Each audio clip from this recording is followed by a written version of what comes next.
예, 저희 이번 시간에는 제5절의 지출증명서류 관리부터 좀 보도록 할게요.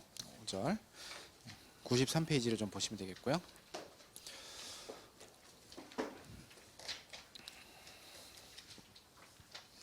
자, 지출증명서류 관리.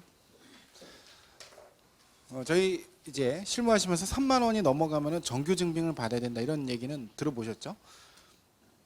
3만 원 넘어가면 정규 증빙 받아서 그걸로 우리가 실무 처리를 좀 해야 되는데 실제로 정규 증빙을 안 받고 가공 경비를 넣거나 가산세 대상인데도 가산세를 붙이지 않는 경우들이 좀 많아서 세법에서 지출증명서류 합계표라는 거를 하나 만들었어요. 그래서 111페이지 가 보시면은 우리 서식에 지출증명서류 합계표라는 게 나오죠.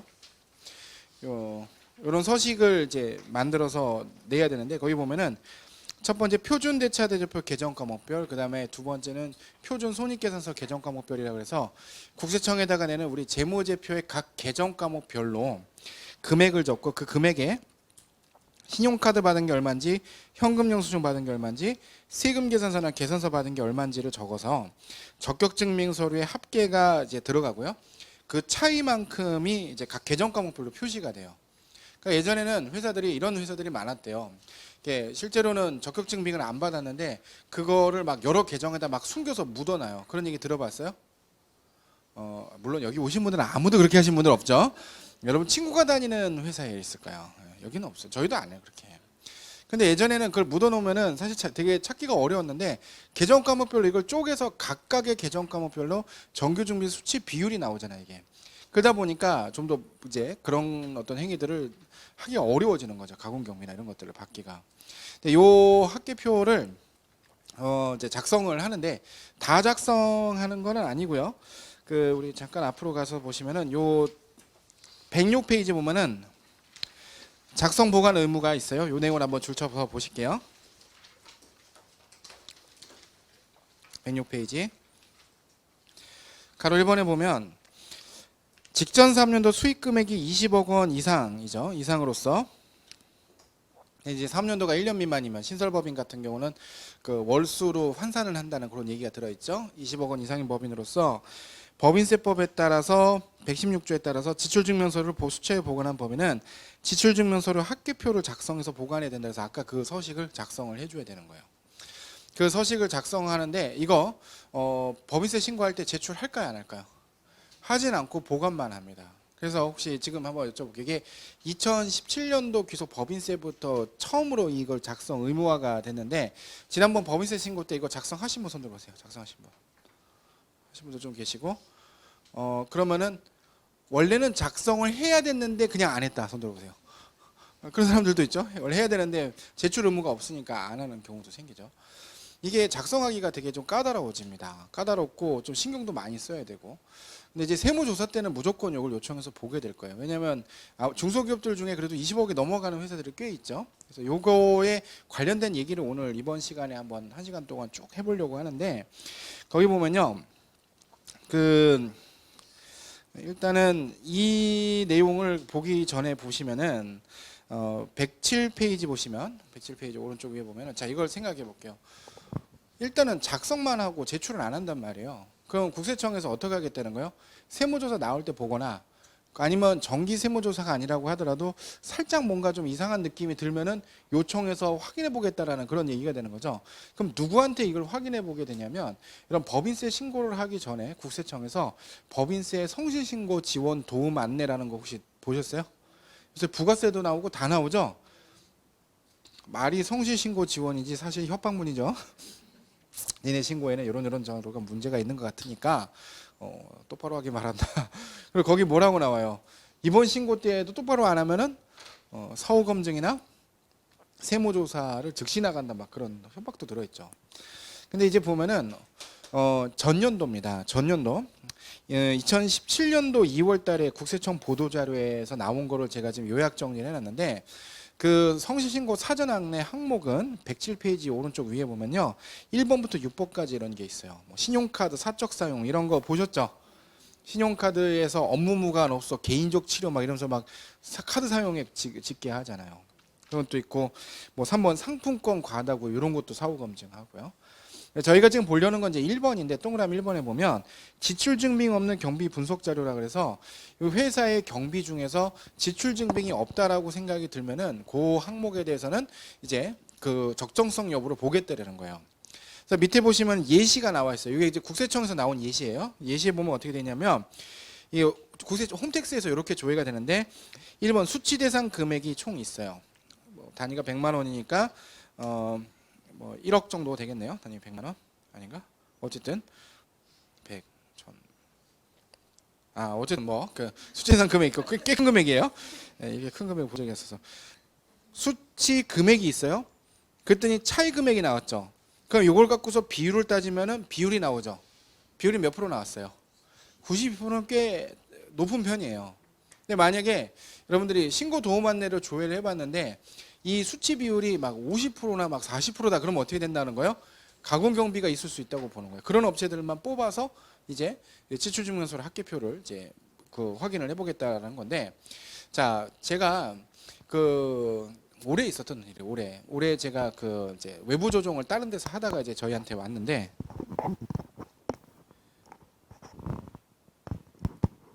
외부 조정을 다른 데서 하다가 저희한테 왔는데 이 지출 증명서류 합계표를 이제 작성을 해야 되는 대상 법인이었어요. 보니까 요거를 정규 준비 수출 비율을 봤더니 한 50%가 안 되는 거예요. 근데 50%가 안 되는데 그 눈앞이 캄캄하더라고요. 왜냐하면 저희가 기장을 했으면 그래도 알잖아요. 이게 부가세 신고도 하고 계속 했으니까 비용을 잡았으니까 아는데 다른 데서 하다가 왔고 회사가 자체적으로 회계전표를 처리를 했는데 전년도에 지출증빙 수치비율이 50%라는 얘기는 가공 경비가 상당히 있다고 추정이 되잖아요. 이거를 맡아도 되는 것인가라는 이제 근원적인 질문에 이제 봉착을 했어요. 그래서 조심스럽게 물어봤죠. 회사가 매출이 20억이 살짝 넘었는데 당신의 회사는 지금 보니까 정규증빙 수치율이 50%다. 솔직히 얘기하라고 뭐 가공 경비나 있냐고 그랬더니 절대 없다는 거예요. 전액 다 세관계에서 받고 전부 다 법인카드 쓰고 체크카드 쓰는데 그럴 리가 없다는 거야. 근데 봤더니 어떤 문제가 있었냐면 표준 손익계산서 있잖아요. 이게 외부 조정을 하니까 ERP 시스템을 쓰다가 나중에 회계 데이터로 이렇게 변화를 해서 쓰는데 표준 손익계산서를 전년도 걸 띄워봤더니 급여 있죠, 급여. 그럼 급여는 정규 증빙 받을 수 있어요, 없어요? 없죠. 근데 급여가 한 10억 나가는데 그 급여가 표준 손익계산서의 급여 코드에 연동이 안 돼 있고 기타에 들어가 있는 거예요. 기타의 판관비에. 그러면 어떤 일이 일어나는지 좀 생각을 해볼게요. 여러분 보시면 우리 방금 홈페이지 그 홈택스 홈페이지 예시를 보세요. 1번에 지출증명서를 수치 대상 금액이라고 하는 것에 계정 과목이 뭐가 해당이 되냐면 밑에 손익계산한 원가 명세서의 계정 과목을 쭉 나열을 했어요. 여기에 급여가 당연히 있겠어요, 없겠어요? 없어. 급여가 여기 들어가면 안 되죠. 그러면 정규준비 수치비율 다 떨어지는데. 그래서 급여는 원래는 여기에 수치 대상 금액이 안 들어있어야 되는데 기타 판관비에 있으니까 기타 판관비는 지금 본대요, 안 본대요? 본다고 돼 있잖아요. 그러니까 모수가 많아져 버리는 거죠. 그러니까 원래는 얘는 10억분의 10억 이렇게 갔었어야 되는데 20억분의 10억 가니까 50%가 나오게 되는 거예요. 그리고 무슨 얘기를 하는 거냐면은 여러분 우리 손익계산서의 계정 과목에 보면 보통 이제 회계 프로그램 같은 데 보면은 이게 표준 손익계산서 어떤 항목인지를 매칭을 하는 그런 기능이 있어요. 그때 여기서 매칭이 잘못되면은 방금 같은 우리 실제로 잘못한 회사가 아닌데 정규증빙 수치비율 저조라고 하는 그런 게 나올 수 있어요. 그래서 저희는 이제 저희 사무실에서는 결산 법인 결산 해오면요 반드시 표준 손익계산서랑 그냥 우리 손익계산서 있잖아요. 그냥 나오는 비교식 나오는 손익계산서는 비교해서 항목을 다 하나씩 체크해 보라고요. 우리 결산하는 담당자들이. 그래서 손익계산서의 계정 과목이 잘못해서 기타 판관비 이렇게 들어가 있는 것들이 있는지 그 매칭 잘못된 걸 꼭 한 번씩 검토를 해서 저한테 결제를 올려야 되고 그렇지 않고 올리면은 이제 혼납니다. 다시 빠꾸 다시 해 막 그러면서 이런 문제가 있기 때문에 그래서 먼저 지출증명서류 합계표를 볼 때 우리가 계정 코드 매핑이 잘 된다. 이게 되게 특이한 개념인데 그거를 좀 보셔야 되겠고 여기서 정규증빙 수치비율 저조가 안 나오도록 좀 해야 되겠습니다. 자, 근데 정규증빙 수치 비율이 저조가 나오던다 하더라도 어쩔 수 없는 그런 경우가 있을 수 있어요. 이 계정 과목별로 쪼개는데 전에 실제 있었던 일인데 제가 이제 상담했었던 회사인데 거기 어떻게 돼 있었냐면 지급 수수료 계정에 한 5억 정도가 돼 있었는데 지출증명서류 합계표를 봤더니 정규증빙 비율이 되게 낮고 한 93% 정도가 이제 차이 금액인 거예요. 그러니까 지급 수수료의 대부분이 다 적격 증명 안 받은 거죠. 그러니까 국세청에서 전화가 와서 그거를 소명하라고 나왔어요. 근데 왜 그랬냐면 이 회사가 전국에다가 매장을 한 2, 30개 정도 지점을 갖고 있어요. 거기마다 다 카드 단말기가 있는 거라. 카드 수수료 들어올 때마다 지급 수수료 하죠. 근데 여러분 카드 단말기 수수료 세금 계산서 받아본 적 있어요, 없어요? 없죠. 왜냐하면 좀 이따가 설명드리겠지만 금융보험용역은 적격증빙 수치 제외예요. 제외니까 원래 안 받아도 되거든요. 근데 또 지급 수수료에 보면은 우리 법률 자문료나 이렇게 기장 수수료나 이런 것들도 세금 계산서가 들어오잖아요. 그러니까 일부만 세금 계산서가 있고 일부만 이제 전부 대부분의 것들은 차이에 들어가 있으니까 거의 부당하게 소명 안내를 받는다는 거죠. 그래서 우리 잠깐 서식 다시 한번 가보세요. 다시 서식에 가보면 이게 이 서식이 지금 몇 년 언제 만들어진 거냐면 그 위에 2017년 3월 10일 날 개정이 됐어요. 근데 원래 그 전에 의무 서식은 아니고 임의로 제출하는 서식에는 어떻게 돼 있었냐면은 자 이렇게 돼 있었어요. 뭐 계정 금액이 예를 들어서 10억이다. 아까처럼 뭐 지급 수수료 계정 금액 10억 이렇게 돼 있으면은 적격 증빙 합계는 뭐 한 2억밖에 안 될 수도 있어요. 그런데 뒤에 어떻게 돼 있었냐면 수치 제외 칸하고 차이 칸이 있어. 옛날에 이렇게 돼 있었어요. 그럼 여기에 수치 제외 칸에 금융보험 영역은 원래가 적격 증빙 안 받는 거니까 8억을 해놓으면 여기는 뭐가 돼요? 0 이렇게 되죠. 그러면 국세청에서 볼 때도 문제가 없는 거고 우리 납세자 입장에서도 문제가 없죠. 근데 이거를 개정을 하면서 이 칸을 합쳐서 그냥 차이로 만들어 버렸어요. 그러니까 오히려 서식이 예전에 임의 제출 서식에 있다가 의무 서식으로 바뀌면서 굉장히 좀 납세자에게 불리하게 나온 거죠. 그래서 제가 지금 그 이제 사무실 운영하면서 컨설팅을 좀 나가 있는데 어디를 하고 있냐면 압구정에 그 현대백화점 있잖아요. 그 본사에 ERP 컨설팅을 하고 있어요. 더존하고 이제 계약 맺어서 더존 ERP를 깔거든요. 그 더존 ERP 하는데 세무 신고서 쪽 있잖아요. 부가세, 법인세 쪽 세무 신고서는 제가 개발 설계를 해요. 제가 다 그림서 하고 있는데 아무튼 그 때문에 지금 죽을 것 같아요. 너무 힘들어갖고 현대백화점만 하는 게 아니라 현대백화점의 계열사가 29개 있거든요. 그걸 다 해요. 한꺼번에. 다 하는데 오전에는 압구정 가서 컨설팅 업무하고 저녁에 사무실 가서 사무실하고 주말엔 나와서 강의하고 얼마나 힘든지 모르겠어요. 그럼 밤에 뭐하냐? 밤에 책 써 또 밤에. 가족 형편이 어렵다 보니까 쉬지 않고 일을 해야 되는데 이렇게 차이가 나오도록 돼 있어서 제가 지금 그 더존 ERP 지금 개발하는 거 그거는요. 처음에부터 수치 제외랑 차이로 이렇게 나오게끔 집계가 되게끔 설계를 했어요. 프로그램을. 그랬다가 나중에 국세청 제출용 탭을 누르면은 합쳐서 보여주고 아니면 그대로 나오고. 그러니까 지금 스마트 A도 그렇게 가야 돼요. 나중에 혹시 그렇게 바뀌면 제가 설계했기 때문에 그런 거예요.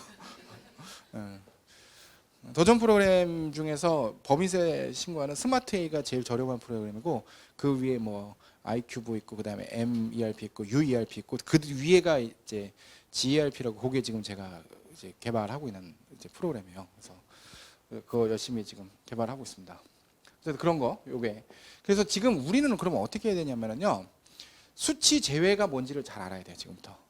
수치 제외가 뭔지를 알아야 되는데 수치 제외를 우리가 회계 프로그램에다가 넣기가 어려워요. ERP 같은 경우는 수치 제외를 별도로 이렇게 관리 항목이나 이런 걸 넣을 수 있겠지만 중소기업들이 많이 쓰는 스마트 A는 그런 기능이 없거든요. 그래서 그런 경우에는 거래처 코드에다가 한 9999번 해갖고 수치 제외 이런 걸 하나 만드세요.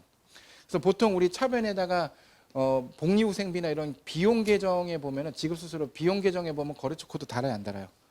안 달죠? 근데 이걸 달아보세요. 이걸 이렇게 9999. 그럼 나중에 어떻게 해요? 거래처별 원장을 쫙 내려서 수치 제외 부분만 모아갖고 이제 해명을 할 수가 있어요. 그래서 이제 이렇게 해서 관리를 내부적으로 관리를 하는 게 일단은 프로그램 나오기 전까지는 그렇게 관리를 하는 게 좀 더 좋겠고요. 지금부터는 수치 제외에 대한 얘기도 좀 많이 설명을 좀 드리고 요 지출증명서류 합계표에 관련된 전반적인 사항을 좀 설명을 좀 드릴게요. 93페이지 앞으로 돌아가셔서 좀 설명을 좀 드릴게요.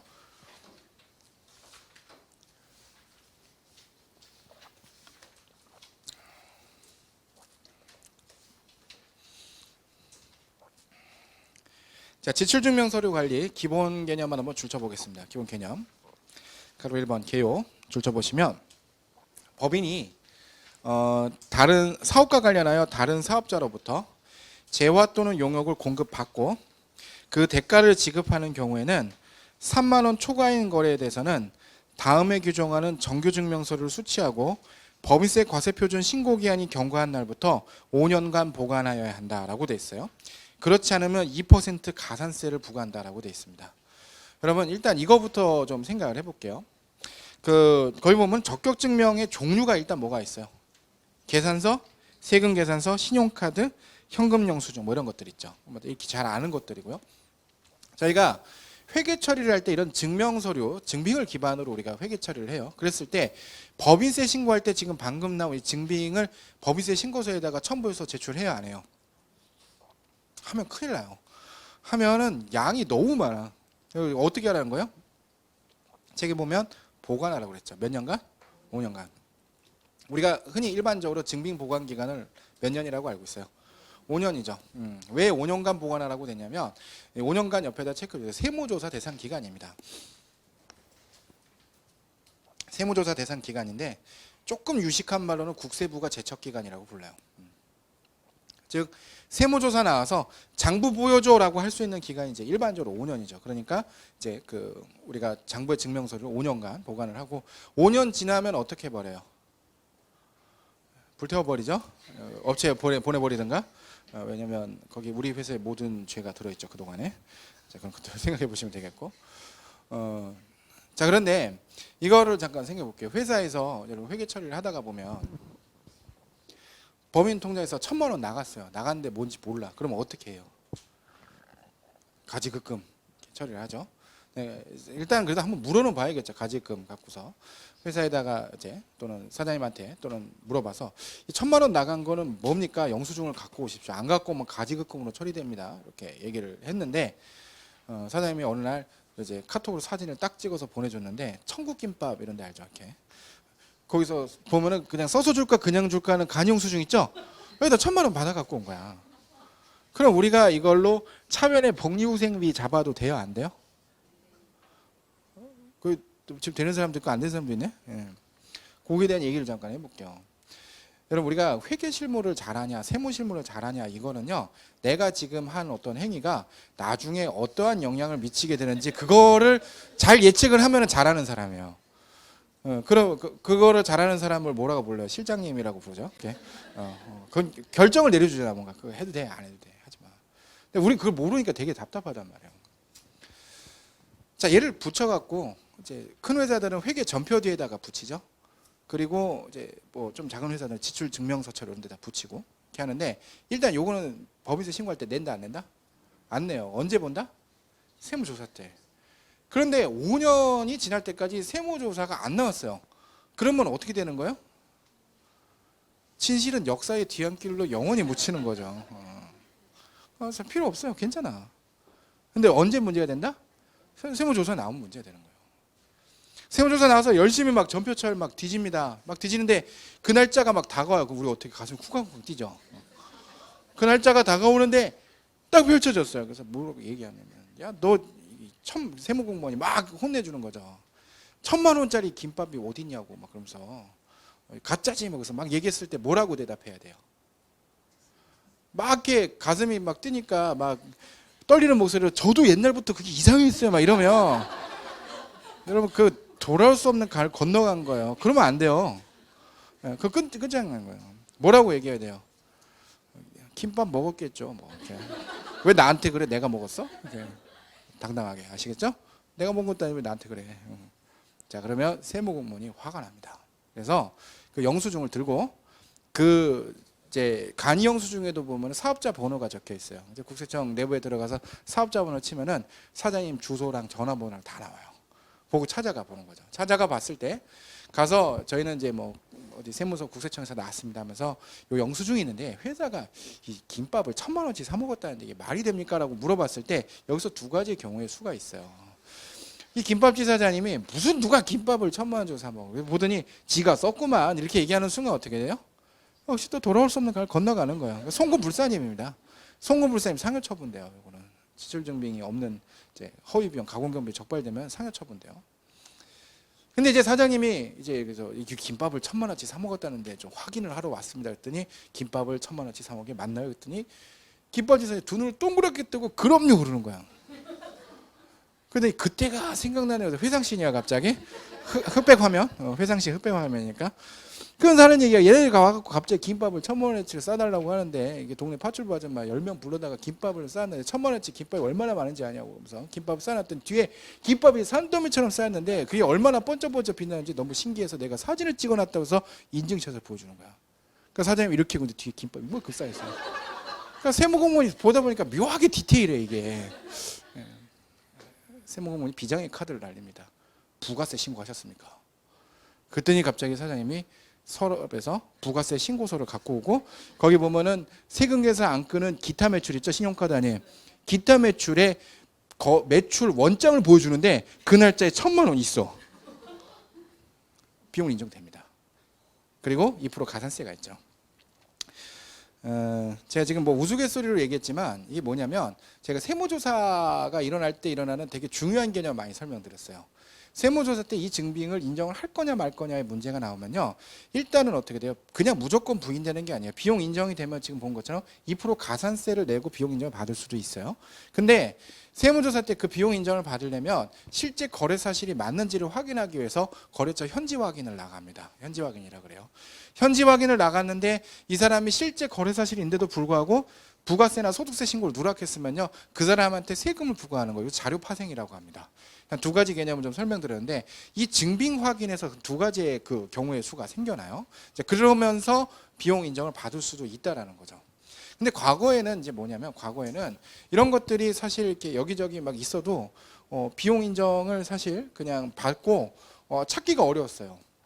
수기로 사람이 다 찾아야 돼. 근데 이제는 지출증명서를 합계표를 보면은 여기에 이제 간이용 수중인데 금액 큰 것들이 있다라는 것들이 계정에서 다 보여진다는 거죠. 이제 더 적발되기가 쉬워졌고요. 그런 내용을 한번 좀 보시고 여기서 제가 지금 설명드린 내용을 좀 보시면 자 3만 원 초과됐는데 그 전격 증빙을 안 받았을 때 비용 처리 된다 안 된다? 된다는 요 개념을 좀 보셔야지 돼요. 그래서 한 장 넘어가셔서 94페이지에 실무 포인트에 나와 있는 걸 좀 보면요.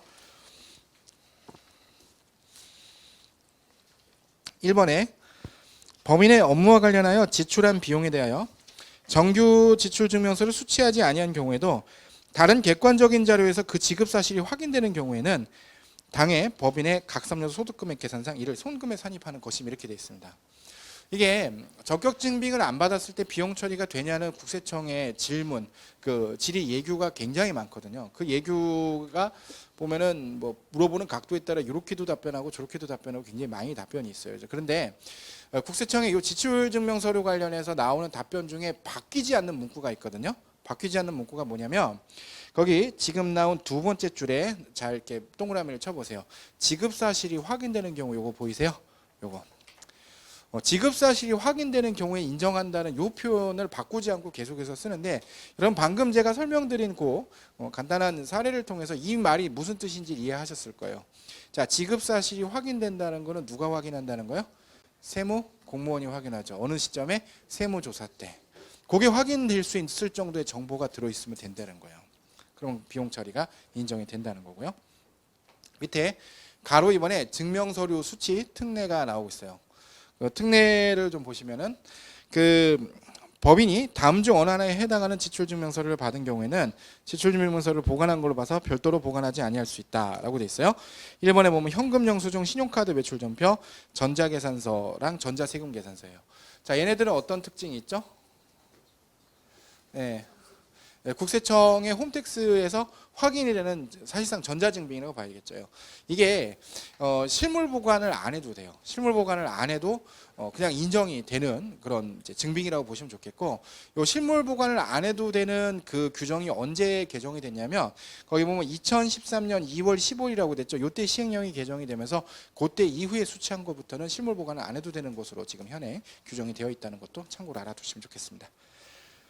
자, 정규증명서류의 범위 나오죠. 뭐 아시겠죠. 세금계산서, 계산서 보시면 되겠고, 한 장 넘어가시면 신용카드 매출전표가 있는데, 여러분 그 직원 명의 신용카드는 그 적격증명서로 인정됩니까 안 됩니까? 되도록 돼 있습니다. 그래서 밑에 보시면은 96페이지 제일 아래쪽에 96페이지 제일 아래쪽에 보시면 1번에 종업원 명의 신용카드라 그래서 줄쳐 보시면 신용카드를 사용한 업무 관련 지출은 법인 명의로 발급된 신용카드를 사용해야 하는 것이 원칙이나 종업원 개인 명의 신용카드를 사용하고 매출 전표를 수취한 경우에도 송금불산입으로 달리 규정된 경우 외에는 당해 법인의 업무와 직접 관련하여 사용된 것으로 인정되는 경우에는 정규 지출 증빙으로 인정될 수 있는 것임 이렇게 되어 있습니다. 인정된다는 거죠. 그런데 이제 오른쪽에 계속 얘기해 지나가는 내용을 보시면 이 경우에 두 번째 줄에 보면 신용카드 사용금액 소득공제죠. 연말정산입니다. 연말정산할 때 업무와 관련해서 사용한 금액은 신용카드 사용금액으로 보지 않는 것임 이렇게 돼 있죠. 그래서 여러분 연말정산할 때 신용카드로 회사에다가 개인경비 청구한 거는 연말정산하면 된다 안 된다? 안 된다. 오늘 모인 실무자들 중에 본인은 연말정산할 때 개인카드 쓴 거 다 뺀다 손 들어보세요.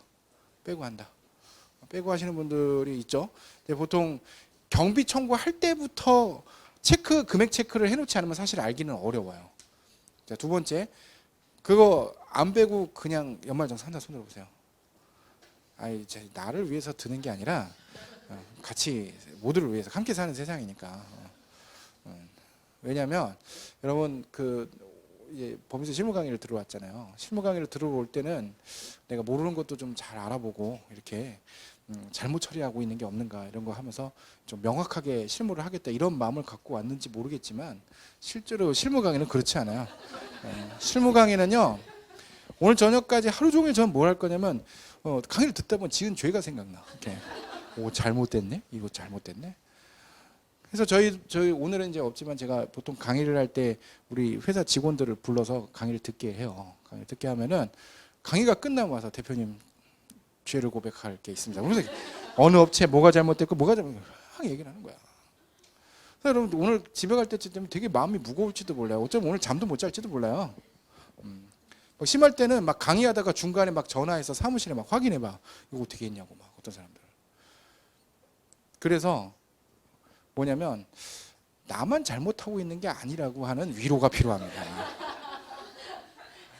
자, 손 들어보세요. 신용카드 소득공제할 때 이거를 그냥 안 하고 그냥 다 했다 손 들어보세요. 네. 그런 사람들이 대부분이 많아요. 여러분 오해하시면 안 돼요. 전 분명히 안 된다고 말씀드렸어요. 그냥 그렇다고요. 그렇다고. 사실 알기는 좀 어려울 겁니다. 정리하기는. 자, 이번에 임직원 명의 현금 영수증인데 여러분 우리 현금 영수증이 두 가지 종류가 있는 거 아세요? 현금 영수증이 개인의 이제 주민번호나 이거 하면은 그 주민번호 소득공제용이죠. 근데 법인의 사업자 번호 넣으려면은 지출증빙용이에요. 근데 개인 핸드폰 번호는 즉 소득공제용이 법인에서 여기 적격증빙이 되느냐는 거예요. 될까요, 안 될까요? 된다는 얘기가 있습니다. 그래서 아까 신용카드랑 마찬가지예요. 이번에 보시면은 사업자 법인의 임직원 명의로 수취한 현금 영수증도 사업자 법인의 업무와 관련하여 지출한 것으로 입증되는 경우에는 어쩌고 저쩌고에 따라 지출 증빙으로 인정될 수 있으며라고 나옵니다.